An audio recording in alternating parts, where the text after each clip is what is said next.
And then with that win, you qualified for the KFW Kayak Bass Classic for October 12th and 13th on Doorshack. Res, where do you plan on attending that? Yeah, I'm excited for that. I've Cool. been up there a handful of times, and the scenery up there, you don't get that in Indiana at all. So I love going up there. Haven't gotten a big one yet, but I plan on being there. Lake Cascade was the fourth destination out of five for the IKBF Tour Series event. Four competitors registered for the event, and 51 fish were caught and submitted to the leaderboard. It was definitely a tough day of fishing. I think tough's kind of an understatement in this situation, but it is what it is. But rookie angler TJ Osojnicki was out to make a name for himself in this event, winning it, and only his third event of his IKBF career. That's pretty good standards there. And another note, Michael Mumford's having a consistent season. Hasn't finished outside the top three all season other than the KFW event. So yeah, they finished the last three of the last four in third place or better. That's kind of nuts. But is it enough to keep him on top of the AOI standings, man? Stay tuned. We got something about that coming up as well. Along with a short interview from TJ Osojnicki as well about how it went down, how he did it, what he did, and how he'd do it again. Midday update. A look into the midday update. It had been a rough morning for most. Rough, again, understatements, man. This was a very tough day. Summer fishing in the Pacific Northwest is pretty inconsistent. It can be good, it can be great. The next day, go out, do the same thing, same spots, nothing. Even different spots. I mean, it's summer fishing around here is kind of odd. It's awesome though when it works. It works. Like the fish get crazy. But that being said, man, only one angler had caught a limit that morning. That was Michael Mumford, and he was in the lead in the early part of the day. It was 75 and a quarter inches. AY leader coming into the Lake Cascade event, Dan Zimmershed was in second place with a total of 57 inches. TJ Osojnicki was in third place with a three fish limit. He had also had the big bag in the early parts of the day, as we find out here in a minute how it went down. Too, man. But hopefully, man, the afternoon temps would warm up and the fish would get a little more active and the day would go on. By so big belly rub.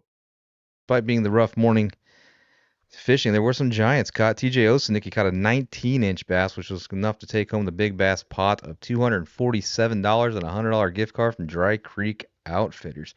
Not bad at all. Apparently, he caught him about in the first 5 minutes of the day, too. Had things sitting in his leaderboard all live well the whole time, dude. That's awesome. I'm going to talk to him in a minute about it, too. Now we jump into the results.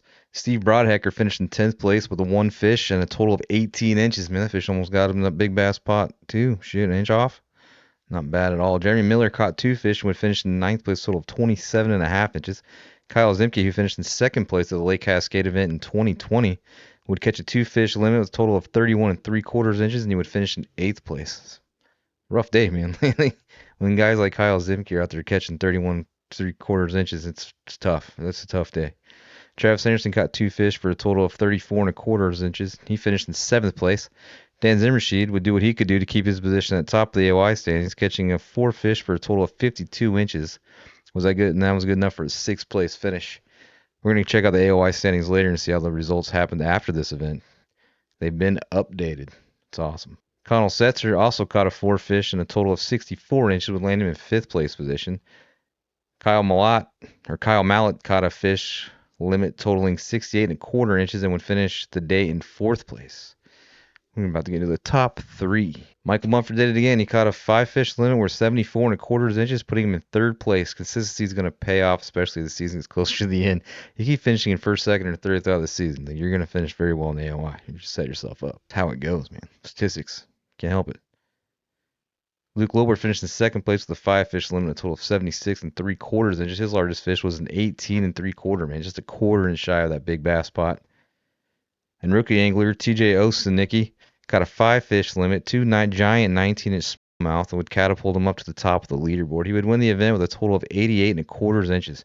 He's off to an impressive start, winning the big bass and the overall, and was only his third IKBF Tour event. Future's looking bright for sure. He's going to come up here in a couple minutes with an interview to answer questions that I had about the event and his future, what the future holds. Today we are interviewing TJ Osojnicki from the IKBF, who just won the Lake Cascade event. So Lake Cascade was your first IKBF Tour event win and was your third time fishing an IKBF Tour event. How did you prepare for this? Uh, so I got up there Thursday morning, I left at like 3 a.m. to get up there. I got up there about 5 a.m. There's really no preparation. I've never fished a lake before, along with all the tournaments I've fished this year. I'm new to the state, so I haven't fished any of these lakes before. Um, I got out there Thursday and I didn't catch a single fish. Yeah. I fished the southern end of the lake and I went into it knowing that like it's going to be a tough fishery. Just looked like a big bowl with no steep drop offs or anything. So I was pretty discouraged Thursday, and I headed up to Sugarloaf Friday. A buddy of mine told me there's a road bed up there, so I went up and fished that, and I didn't catch a single fish. I didn't catch a single fish all practice. So preparation was tough. So I just stuck to what I'm confident in, and that's just soft plastics. And yeah, So you finesse fished like the whole day? I did. It was a tube all day and one Oh, topwater bite. wow. So you didn't make any adjustments at all from like the morning bite to the afternoon? So that big fish of the day came off topwater, third cast in. And I thought that was going to be the ticket all day because I was only fishing 5 foot of water. Wow. And that was the only bite I had on it all day. So the only adjustment I made was going to the tube and just stuck with that. So that big bass, you won the big bass pot as well, and that was off very first thing in the morning, right off Yeah. the top water. It was like a Yeah. whopper plopper or Yeah. Just a pop bar, pop little bar. 2 3/4 inch. That's kind of wild. It's a Everybody good. else is kind of struggling. Like only 4 limits were caught, and you managed to catch two 19-inch smallmouth. Yeah. It was a tough day on the water. It's a tough fishery from what I've heard. Is that near Nampa or is it on the other side, of Idaho? No, it's up near. It's like 30 minutes south of McCall, Okay. so it's like hour and a half, 2 hours from Boise. Did you use any of the strategy you've learned in the first two events that you fished with the IKBF for this? No, it's a complete different fishery. So, like the first event was Lake Lowell, and that's all pitch and trees, and this was not like that at all. And then like Coeur d'Alene, it was all deep drop shot stuff. So this was completely new. It was 5 foot of water. Yeah, completely new. Have you done bass fishing tournaments before you moved here? So I grew up bass fishing, not really on the tournament side. I fished a couple with my dad growing up, and then I fished for Purdue actually for I think a year on their team. So I've done a lot of fishing, not a lot of tournaments. This is my first time like getting into it really. Okay, that's a good start, man. Like the third Yeah, tournament's already winning one. yeah, And then with that win, you qualified for the KFW Kayak Bass Classic for October 12th and 13th on Dworshak Reservoir. Do you plan on attending that? yeah. I'm excited for that. I've Cool. been up there a handful of times, and the scenery up there. You don't get that in Indiana at all. So I love going up there. Haven't gotten a big one yet, but I plan on being there. Are you familiar with that area at all? You fished a little bit on the Dworshak? Not the south end. I've gone up towards the north end, up near Granddad, if you've ever heard of that place up there. So No. it'll be new water. You have anything you want to add? Any sponsors or anything? No, the only thing I could talk about is like this is very new to me, and it's been a very easy process. All the guys are great. I've met a lot of great people. The directors, they're awesome. They have a lot on their plates for all these tournaments. So thanks to like Chris, Marvin, I know Skylar hosted this tournament at Cascade. So they do a lot of work for us, and we appreciate it. For sure. Taking a look at the AOY, Michael Mumford's success did pay off, and he's at the top of the leaderboard for the AOY standing. That's quite impressive for sure. With only one or more event to go, too. Like, man, he hasn't sealed it yet, but he's definitely, if he finishes the way he's been finishing, he's going to win it for sure. He also won it last year, so he's the defending AOY as well, so he knows how to win it. He's on his way to doing it again for 2 years in a row, back to back, unless somebody's out there to stop him.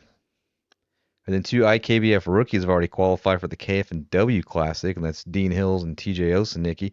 They're also respectively in third and fourth place in the AOY standings. Man, those are impressive starts for sure. How do you separate the rookie of the year, man? Maybe it'll just come down to that that KF&W Classic event in October. Or could maybe the end of the standings show up? I don't know. I'm glad I don't have to make those decisions though. That ain't me. And then 2021 IKBF Angle Year, Dan Zimmershed is currently sitting in second place in the LI standings, and Skylar Talbot is in fifth in the standings, only 1 point behind fourth place. The IKBF Tour Event number 5, Snake River, Salmon Falls Dam, Idaho, will be September 7th. It's coming up pretty quick, man. Season comes to an end, well, until the Classic anyway, but for most people, yeah, it definitely ends on the 7th of September for the IKBF. As for the podcast, we're going to do things, trying to interview people as these recap episodes and do full length podcast as well. Like, it hasn't stopped. I'm not going to stop that either. So yeah, if you want to be part of it, just say something, write a comment, like, subscribe, those things. Try to comment if you want to be involved, and I'll reach out to you and get an email. You don't have to post that publicly. It'd be kind of crazy, but it's going to be more entertaining this way, I think, than just doing recaps and talking to myself. It gets kind of weird. But that's going to be it for this one.